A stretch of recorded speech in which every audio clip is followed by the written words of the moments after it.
Olá, pessoas! Olá, fiéis seguidores do canal Raciocínios Espíritas. Este é o bloco do estudo do livro Grilhões Partidos, do espírito Manuel Filomeno de Miranda, com a psicografia de Divaldo Franco. Chegamos agora aqui ao capítulo 10, né, que o título é Na Casa de Saúde, né, que é a casa de saúde, né, o manicômio, vamos dizer assim, a clínica psiquiátrica, o hospital psiquiátrico que está internada, né? Lembrando que no capítulo anterior, né, no vídeo anterior, né, mostrou os trabalhos do Centro Espírita, né, da Casa Espírita Francisco de Assis, e que será feito um socorro mais efetivo, né, ao processo de Esté, da família Santa Maria, vamos dizer assim, né, que é onde o coronel Sobreira frequenta e convidou o coronel Constâncio de Medeiros e a esposa Margarida a frequentar. E que, coincidentemente, né, entre aspas, Rosângela frequenta também. Rosângela e a família, né, que a acolheu, né? Então, mostra então no capítulo os trabalhos, né, e a informação de que Bezerra de Menezes e uma equipe iriam visitar Esté, né, para ver o caso dela mais de perto, e é disso que esse capítulo trata, né? Ao final aqui das atividades mediúnicas, onde muitos espíritos, né, sofredores, perturbadores foram socorridos e encaminhados devidamente, cada um com suas necessidades. Bezerra de Menezes convoca, né, uma equipe para ir à Casa de Saúde, onde está Esté, entre elas o autor do livro, né, o Manuel Filomeno de Miranda, que você vê que já no capítulo anterior ele já aparece também como personagem, né, já participando diretamente, né? E vai com dois outros cooperadores, chamados Ângelo e Melquíades. Eu tenho um amigo com esse nome.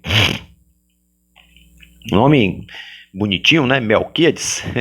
Meu amigo lá de Antas, na terra da minha mãe, da minha família par de mãe. Antas, Bahia. Bom, então eles foram, essa equipe, para a Casa de Saúde. E assim, e as descrições desse capítulo, gente, são, podemos dizer, perturbadoras, né? Filomeno até que ele é bem discreto, é bem filtrador, né? Com certeza o que Manuel Filomeno de Miranda descreve das paisagens psíquicas, espirituais desse lugar, dessa casa de saúde, não é, assim, nem a metade do que é a realidade, né? Então ele passou realmente de uma forma ainda muito aliviada. Ainda assim, com todo esse alívio fraterno de Filomeno, ainda assim a coisa consegue ser perturbadora. Imagine se ele fosse minucioso, né? Agora imagine a gente visualizar, né, uma paisagem como essa. Eu vos pergunto, será que eu pergunto isso aos meus companheiros e companheiras espíritas, que são oficialmente espíritas. Nós que conhecemos o espiritismo, as realidades espirituais e falamos de espiritismo, recitamos coisas da codificação, recitamos frases de Emmanuel, de Joana de Anjos e etc., mandamos coisas pela internet. Será que nós teríamos equilíbrio para se manter realmente centrado quando adentrássemos num ambiente como esse e víssemos essas paisagens aqui descritas? Essa é a pergunta que interessa, né? Porque equilíbrio dos mais profundos, não é só emocional e etc., não, é equilíbrio realmente espiritual, que comporta todo o tipo de equilíbrio. Porque, a grosso modo, o que podemos dizer é que, como ali é um lugar onde tem muitas pessoas com graves enfermidades de ordem mental, afinal de contas, é o que chama-se vulgarmente, né, de hospício. Não se usa mais esse nome, né, mas nessa época usava, né?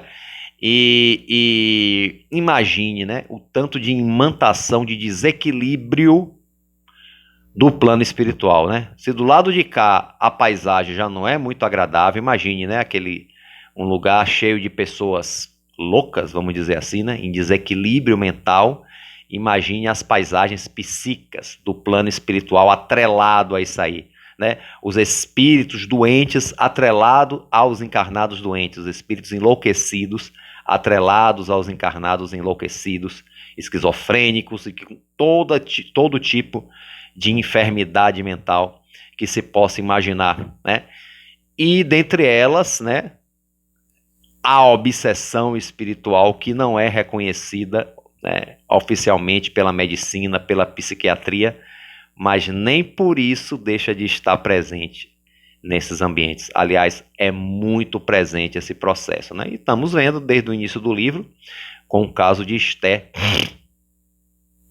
que fica claro como água cristalina, que o caso dela, apesar dessa gravidade que a gente vê, é puramente interferência obsessiva. Não é nenhum caso de doença mental patológica no sentido físico, né?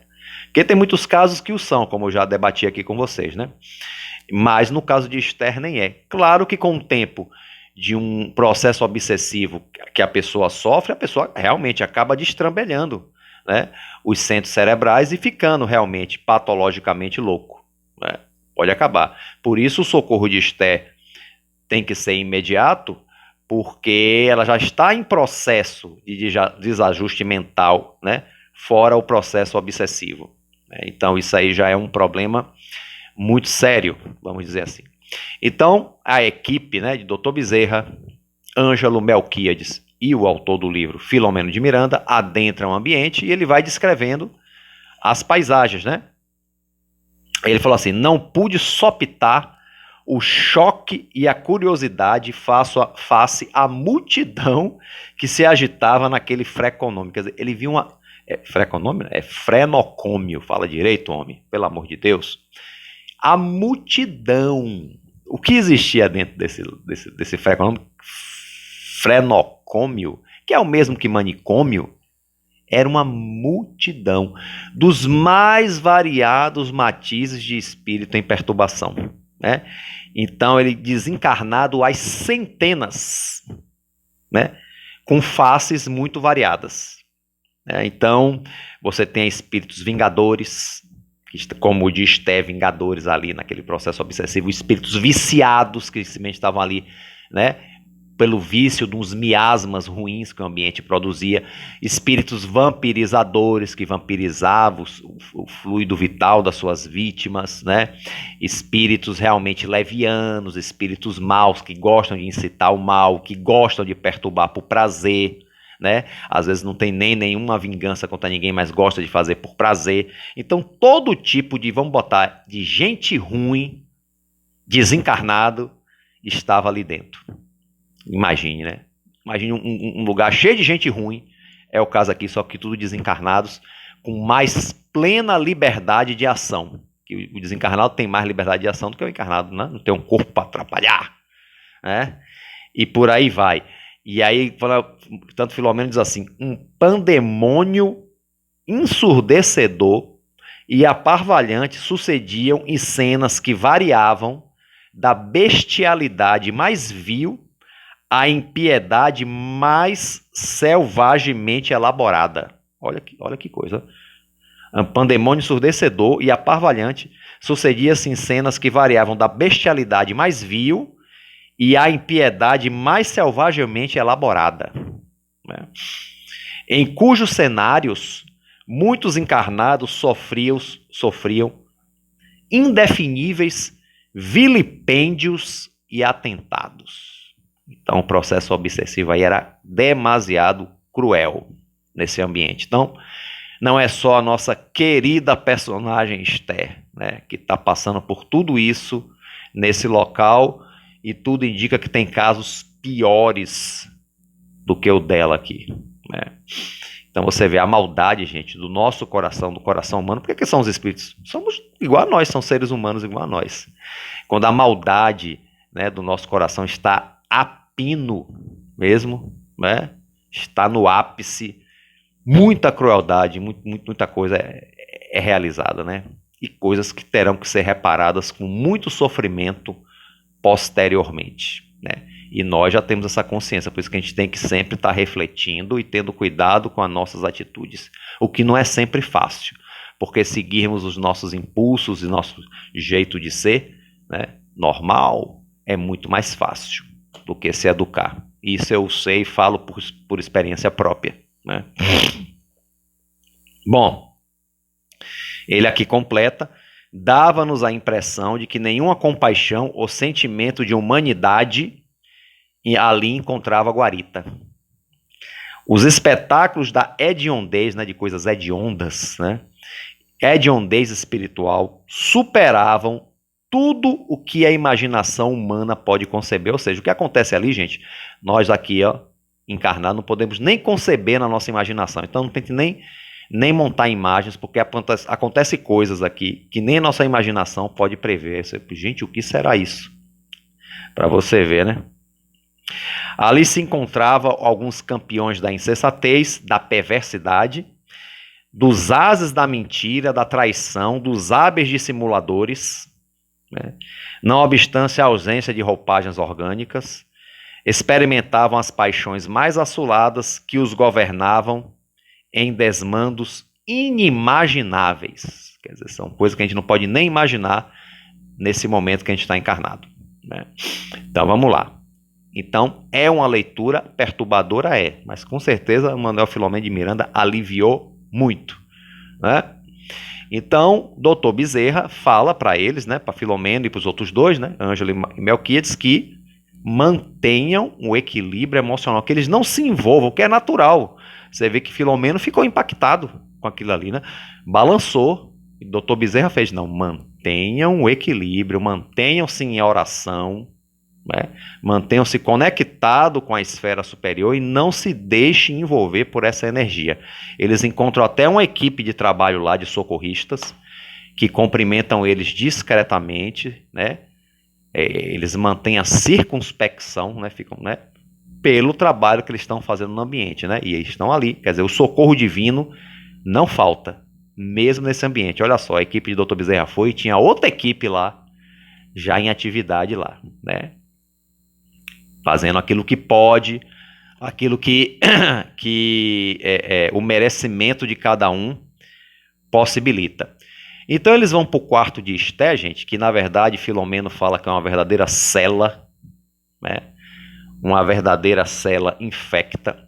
Diz que lá forma tipo uma pasta preta. Deixa eu ver se eu pego aqui, né? Ele encontra Esté, ele fala assim, o quarto que Esté se alojava, verdadeira cela presidiária, olha só, produzindo incontinente mal-estar. Quer dizer, mas se os espíritos benfeitores chegam lá e sentem o mal-estar, imagine, né? Empestada por vibrações perniciosas, densas, escura, parecia um fluido condensado, oleoso, que causava insuportável indisposição psíquica, generalizando-se em sensação de náusea contínua. Então parecia tipo um óleo visguento preto que tinha no campo fluídico daquele quarto, nauseante, fedorento, que causava náusea, imagine. Só de pensar, né? Nossa, quando eu li a primeira vez, Nossa Senhora. É coisa que não é bom a gente viajar muito não, né? Mas a gente tem que saber a realidade, né? Se a gente quer aprender, temos que encarar a realidade até o ponto que a gente aguenta, claro, né? Então imagine esse fluido condensado, esse óleo pestilento, nojento. Vamos botar nessa, né? Apesar de ele não usar esse adjetivo, né? Então ele pede que todo mundo tenha o mais intenso controle da emotividade e imperiosa disposição para a caridade, né, para não se deixar envolver, né? Então, Esté estava lá subjugada, apagada por forte sedativo, mas o espírito fora do corpo também apagado fora do corpo, né? Tamanha imantação e com seu perseguidor imantado a ela, tipo quase numa simbiose perispiritual, né? Perispírito a perispírito entre um e outro.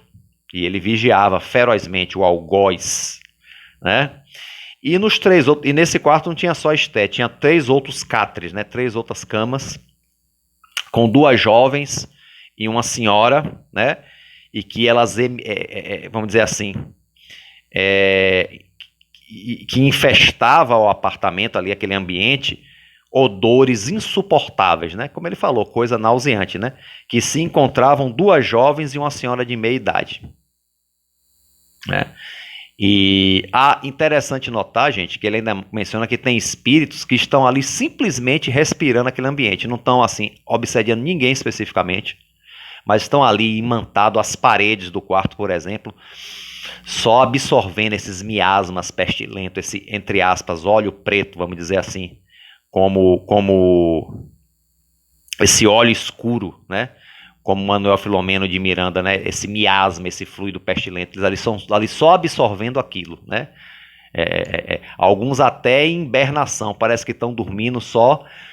É como se fosse uma droga, imagine, né? Os drogados, né? Quando procura se drogar, injetar na veia ou cheirar, eles estão ali absorvendo esses fluidos deletérios como se fosse uma droga, estão ali quase que apagados. Ainda tem essa classe de espírito que está ali povoando esse ambiente. Estão ali também no quarto onde se encontra Esté e mais duas jovens e uma senhora de meia idade, né?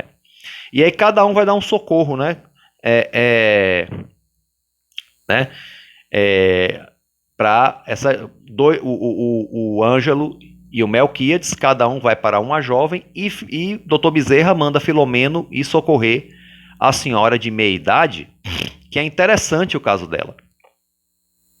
Ela não estava, vamos dizer assim, apagada como as outras duas, né? Ela estava até consciente, só que lutando contra um fantasma, né? Lutando. Só que esse fantasma, na verdade, não era um espírito.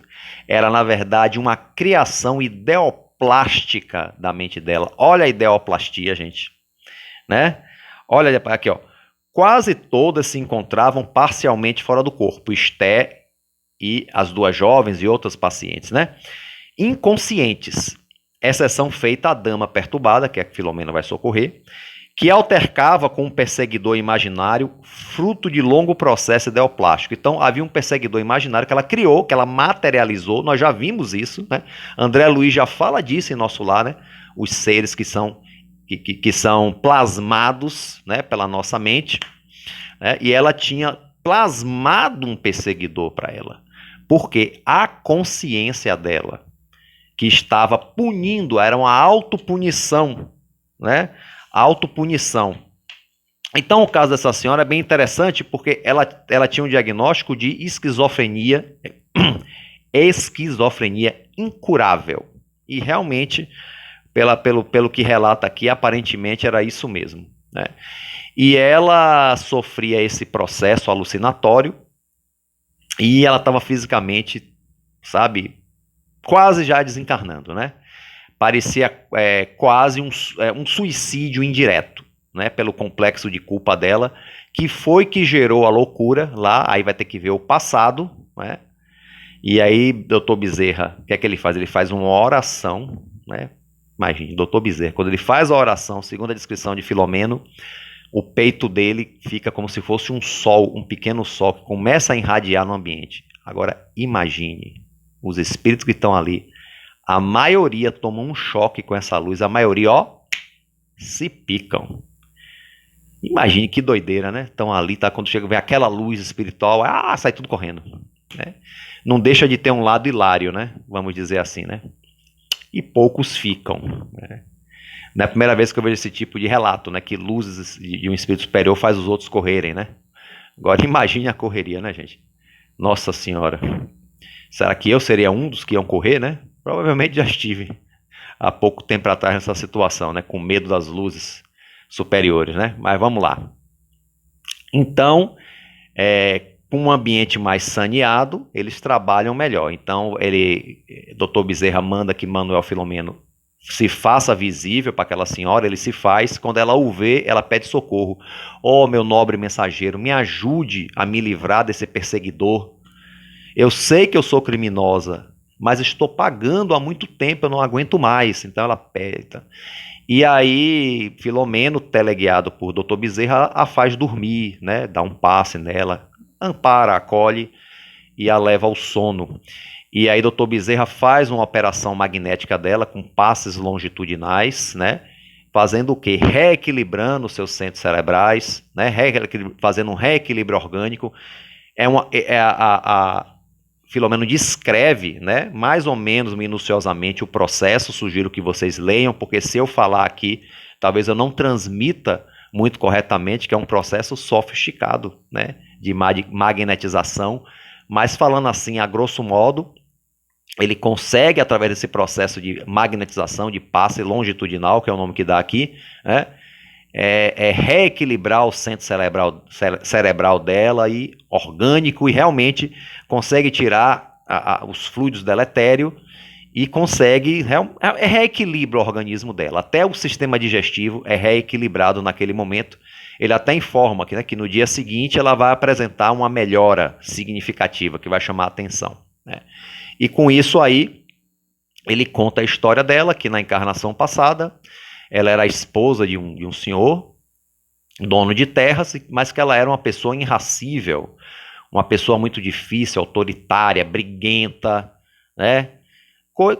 Conhecemos muitas pessoas assim, não só mulheres, né? E aí o marido, como não aguenta mais essa situação, propõe uma separação honrosa para ela.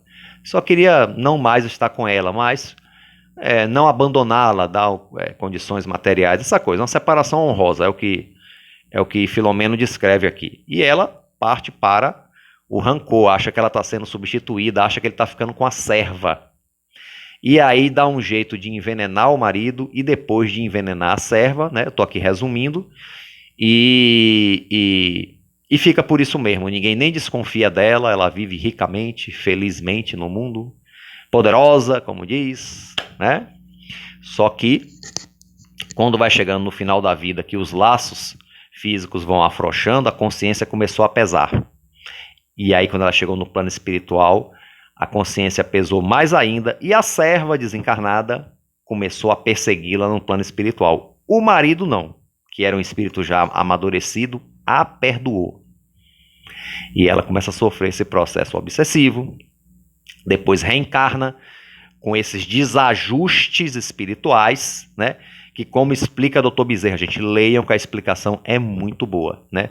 Esses desajustes espirituais do complexo de culpa plasma na encarnação, quando vai encarnar, há construções perispirituais desses processos de culpa nela, né? E quando ela reencarna, essas alterações perispirituais se refletem no corpo físico. Aonde? Na parte mental, né? E desde a adolescência, ela já tem alguns distúrbios, não muito relevantes, mas o distúrbio mais grave se estabelece depois dos 30, é o que leva a essa situação que a gente está vendo aqui. Quer dizer, na verdade, são esse complexo de culpa, né, plasmado no perispírito, né, e que quando ela reencarna, plasma no corpo também, né? Você vê que nós até criamos, de certa forma, o corpo que vamos ter, através das nossas ações boas ou más, né?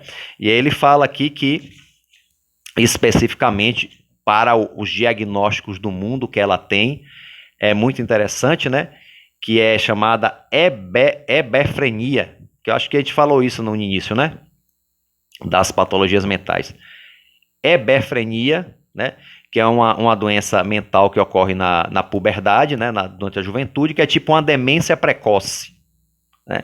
Mas que também pode acontecer na fase adulta, que foi o caso dela. Ela teve alguns sinais disso desde a puberdade, desde a juventude, mas só foi se estabelecer mesmo depois dos 30. Tipo uma demência precoce que depois foi diagnosticada como esquizofrenia incurável, que é o caso dela, coisa que foi analisada e descrita em 1871, né, por Kaplan, né, que é hebefrenia foi Kaplan, que é um pesquisador com doenças mentais, que é algo também que podemos pesquisar aí no YouTube não, né, no Google, para enriquecer os nossos conhecimentos, né? A enfermidade que afeta a área da personalidade, produzindo deteriorização, gera estados de comportamento de calma e fúria, quer dizer, Parece uma coisa bipolar, ao mesmo tempo a pessoa tem excessiva calma e excessiva fúria de uma hora para outra, né? Ainda tem essa questão, modificação do humor, jocosidade, quer dizer, uma pessoa que despreza a tudo e a todos, com tendência às vezes para o crime, né? O resultado natural do abuso e desrespeito ao amor à vida e ao próximo. Então essa é a enfermidade, a patologia diagnosticada por ela, diagnosticada para ela nessa encarnação aqui, né? Que ela está sofrendo esse processo e que acabou também com a esquizofrenia redundando em esquizofrenia incurável, vamos dizer assim, né?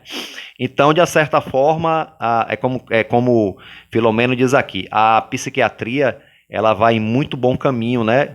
Os psiquiatras sérios como esse, como Kaplan, né? Eles vão no caminho correto de catalogar os problemas mentais, os mais sérios, os mais de mente mais aberta, elaborada, vamos dizer assim, mas ainda falta contemplar a realidade das obsessões espirituais, que seria muito importante para que o tratamento aos alienados mentais fosse mais efetivo, fosse mais assim, né? Como os hospitais ligados às instituições espíritas, né? Do quais eu já tive informação que faz o tratamento psiquiátrico com medicamentos, se necessário, com todas as terapias médicas e associa também ao tratamento de magnetização, de desobsessivo, de passes e tudo. E o resultado é muito assim, muito promissor, né? Se não promove a cura total, promove grandes melhoras, muito mais do que somente com um tratamento psiquiátrico convencional, né? Então aqui é o que Manuel Filomeno chama a atenção, né? Falta muito assim a psiquiatria séria também, a questão do conhecimento do processo de interferência das obsessões espirituais. Então o caso dessa companheira aqui, né? Dr. Bezerra, apesar de ele ter feito essa caridade por ela está melhor, né? Mas ele disse que ela ainda purgará mais um pouco até a desencarnação, lhe tome de volta as vestes, a fim de recomeçar em outra condição, né? O que espontaneamente e levianamente adiou. Então, ela vai melhorar nessa encarnação, mas ela vai passar por alguns sofrimentos até concluir, e na outra encarnação ela realmente está com ferramentas para recomeçar. E tudo indica que ela vai recomeçar um pouco melhor, porque ela já reconhece que ela é criminosa, ela já reconhece que não, né, que não quer mais esse sofrimento, então tudo indica, né, ela deve estar até encarnada hoje já, né, que ela vá para um caminho melhor e que Deus quiser que seja assim mesmo, né. E para você ver que aqui não era nem a serva, né, do que ela cometeu o crime, que estava perseguindo ela nesse quarto aqui do manicômio, né, então ela nem estava presente aqui, talvez já tenha sido até resgatada. Mas era uma criação mental dela, ela criou um perseguidor, olha o complexo de culpa, ela criou um perseguidor para perseguir, ela nem tinha consciência disso, né? Ela não sabia que ela mesma tinha criado, né? Ela inconscientemente criou um perseguidor para atormentá-la devido ao complexo de culpa, né? Que é um caso muito próprio, né, da esquizofrenia. A pessoa vê coisas que na verdade não existem, vê pessoas que não existem, vê situações à sua volta que não existem, mas viver aquilo muito intensamente como se fosse a total realidade, porque na cabeça dela isso que é a total realidade, não é pra gente que está de fora, né? Então isso merece realmente uma atenção e um tratamento muito intenso e muito severo. Ok, gente? E aí foram fazer um socorro a Esté, mas aproveitaram e socorreram outras 3 pessoas que estavam no mesmo quarto que Esté, né? Você vê que não foi só socorrer Esté. Esté foi um dos motivos, mas socorrer a outras pessoas também, né? E aí esse capítulo foi dedicado ao socorro de outras 3 mulheres no caso, né? E fixou mais no caso dessa senhora aqui que estava passando por este processo. Ok, gente? Então assim concluímos mais um capítulo. Concluímos aqui mais um vídeo, espero que vocês leiam, porque como eu disse, eu não descrevi tudo do capítulo, né? Que a minha linguagem pode não ser rica o suficiente. Leiam também e vejam que maravilha são essas descrições aqui, né? Para o nosso aprendizado, ok? Então a todos aí que chegaram até aqui o final do vídeo, um forte abraço e fiquem com Deus.